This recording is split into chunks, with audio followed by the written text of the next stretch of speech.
Hello, everybody. I wanted to give you a quick rundown of the kinds of selection methods we might find ourselves using very often. First, I think you've all grasped the marquee tool selections. They make rectangular or elliptical selections.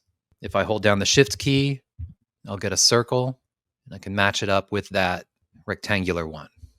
I'll go ahead and copy this background layer, and then I will click this Apply Mask button, or over here. When I click that, it's going to apply a mask, which now is masking out everything that was outside of our selection. And if I turn off the background layer, we can see that the mask has been applied to our selection, meaning that everything outside the selection has been hidden. I'll make another copy. The lasso tool lets you make freehand selections, so you could just draw the selection that you wanted. You might use these selection options down here in the contextual menu to change that, like maybe smooth it. Also under the lasso tool are the polygonal and magnetic lasso tools. Polygonal lasso tool will set points that become your selection where you click, similar to the way you draw a path in Illustrator. The magnetic lasso tool does the same thing, but works based on contrast. So for example, with the magnetic lasso tool, I could just drag it up here and you see it's creating points along that edge between the column and the bricks. The next tool down is the object selection tool. And to show you that, I'll switch to another photo of this dog. And you can see that when I move the object selection cursor over the dog, it will select him. So I could just press the button there and he's selected. Again, I might make any adjustments that I want to. Smoothing or feathering the selection. Contracting makes the selection go in by 1 pixel, and expanding makes it go out by 1 pixel. But I'm happy with this selection. So let's say I'll Command C to copy that, come back into my door picture and press Command V to drop the layer with the dog on it. That's okay. I'll make the profiles match. There he is. I can press Command T to change his scale. He's pretty big here, so let's make him 20%. Press the V key to find him and move him up into the image. There he is. Always name your layers. DOG. Oops. DOG. Click off of him to set your transformation. This object selection tool, the reason I went over to the dog picture is because this object selection tool might not find a real object in this picture of a door and columns, because there's not really a central point for it to focus on there that Photoshop would recognize. In that case, we might go click and hold on the object selection tool and use the quick selection tool, which chooses similar areas around the brush to select. And it is based on your brush size. So with the square brackets on your keyboard, you can make the brush bigger and smaller. And then you could just drag the quick selection tool over the things that you want to select. And it does the job for you. It works pretty well, but let's zoom in here. Here on the cornice, right? It selected too much. So I'll make the brush a little smaller by pressing the left square bracket key on my keyboard. And I'll hold down the Option key to make that minus. That means take away from the selection. And I'll just put it over here. Okay, that's all right. Then I want to add this part into the selection. Make my brush a little smaller yet.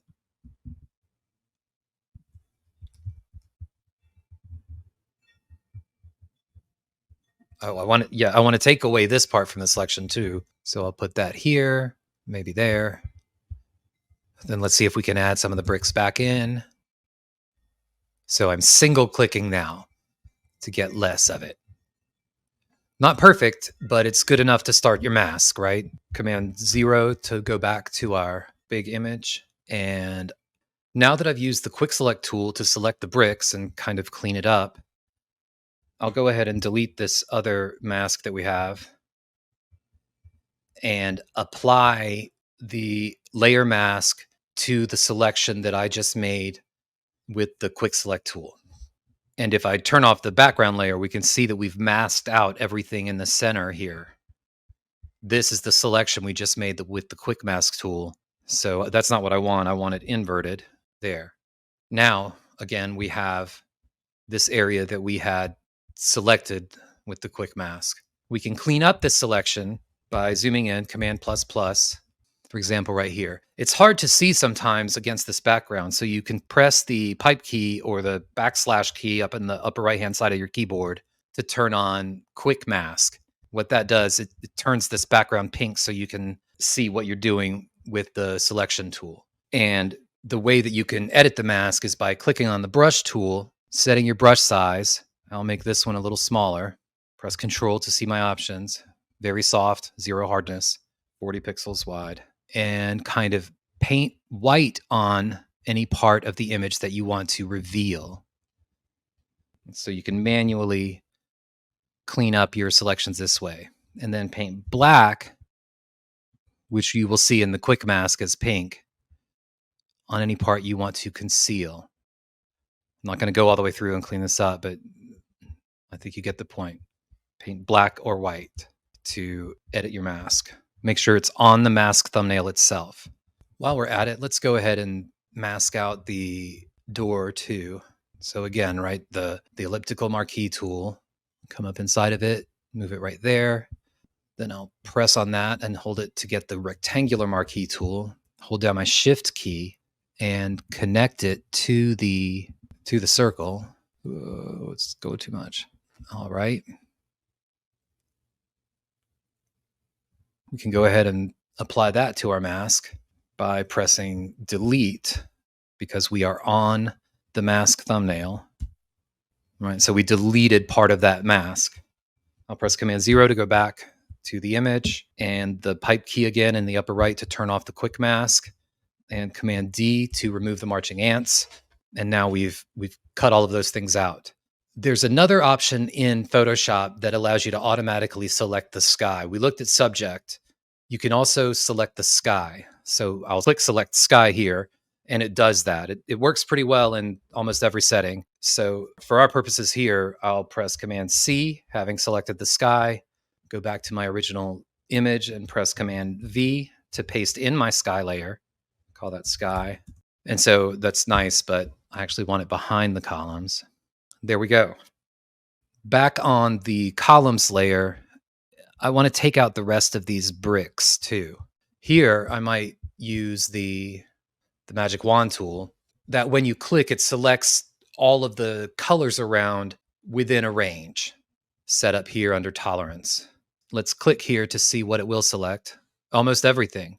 Because of the mask, it's also selecting parts of the image that we can't see. They're just masked. Those parts of the image still exist, but we can't see them. This actually looks like a pretty good start to me. And I might come down here and press Shift click to get some of these bricks added in, and then these ones on the other side. Remember, it's masking everything over here. You can see the sort of outlines of the bricks in here. I'll go ahead and select that too. Then I can see how kind of bumpy it is. There's some little holes in there. So I'll press on the selection options and choose smooth selection, maybe 10 this time, a little smoother. And now I will click on the mask thumbnail and I'm going to press delete. I'm deleting part of the mask. Easy peasy. Command D to deselect everything. And I have to go back in here and fix up these masks, right? Like some down here, I have to fix this with a brush.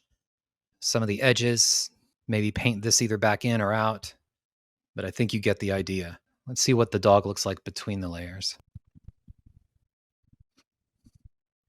So I hope that helped. Those are some of the most useful selection tools that there are. There's always a way in Photoshop to get it done. You just have to click until you get what you want. Thanks for watching.